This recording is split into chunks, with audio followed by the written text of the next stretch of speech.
नमस्कार, मैं रघुनाथ प्रसाद आज चर्चा कर रहा हूँ महामहिम राज्यपालों की।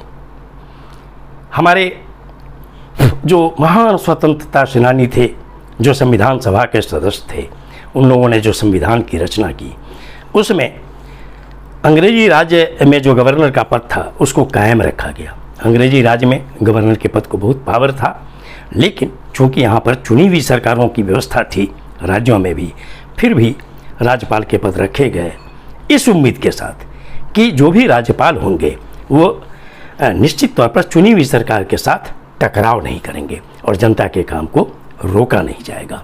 लेकिन देखा गया है, पहले भी ये आरोप लगते थे जब कांग्रेस पार्टी सत्ता में हुआ करती थी केंद्र में, तो उनके समय में ही लगता था। लेकिन मैं कहना चाहूँगा कि उस वक्त कुछ चुनिंदा राज्यपाल होते थे जिन पर उंगली उठा करती थी और बहुत उंगली उठती थी, लेकिन उनके साथ भी तत्कालीन जो केंद्र सरकार होती थी देर सवेर उनको वहाँ से हटाकर समस्या का निराकरण करने का प्रयास करती थी।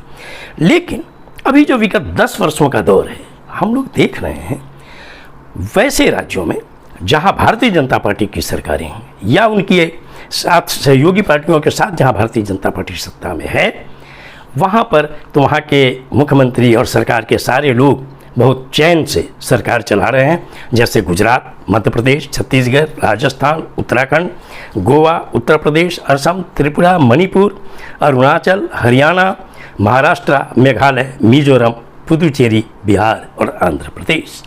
लेकिन दूसरी ओर ऐसे राज्य जहाँ विपक्षी दलों की सरकारें हैं, चाहे लंबे समय से हों या कम समय से हों, लगता है कि जिस वक्त शपथ ग्रहण होता है मुख्यमंत्री जी का और मंत्रियों का, उसी समय से, और जो भी गवर्नर चाहे पहले रहे हों या आज भी कुछ ही अपवाद हैं जो विवाद में नहीं पड़ते हैं, लेकिन जो परिस्थिति है उसमें सच अगर पूछिए, कहना तो नहीं चाहिए चूँकि महामहिम है वो, उनको लेकर पूरे देश में एक अलग तरह की तस्वीर बन रही है कि क्या यही केंद्र सरकार का प्रतिनिधित्व कर रहे हैं कि प्रतिदिन आपके कार्य प्रणाली से ये लगता है कि आप एकदम टकराव की मुद्रा में होते हैं। कुछ मुख्यमंत्री अपने टैक्ट के कारण अगर समन्वय स्थापित कर लेते हैं तो उनका तो थोड़ा ठीक ठाक काम चलता रहता है। जैसे बिहार के माननीय मुख्यमंत्री श्री नीतीश कुमार जी, चाहे वो एनडीए में रहें या एनडीए से बाहर रहें, लेकिन उनका कम से कम देखा नहीं गया कि बहुत टकराव राज्यपाल के साथ होता रहा। लेकिन अन्य राज्यों के मुख्यमंत्रियों को बहुत परेशानी का सामना करना पड़ा है, और वो सरकार को क्या परेशान करेंगे महामहिम राज्यपाल, वो राज्य की जनता परेशान होती है, राज्य की जनता के काम रुकते हैं। जो विधानसभा से कानून में ये बिल पास होकर आते हैं, कानून पर बनने के लिए जिस पर दस्तखत होना जरूरी है, उसको सालों साल रोका जाता है। बहुत दुखद बात है कि मामले सरकारों के द्वारा ऑनरेबल सुप्रीम कोर्ट में ले जाए जा रहे हैं, और बहुत राज्यपालों को तो बहुत से बिल क्लियर करने पड़े जब ऑनरेबल सुप्रीम कोर्ट ने निर्देश दिया। यह बहुत दुखद स्थिति है। और ये राज्य हैं जैसे केरल, वहाँ के महामहिम राज्यपाल श्री आरिफ मोहम्मद खान साहब, उनके साथ हमेशा सरकार का टकराव चल रहा है।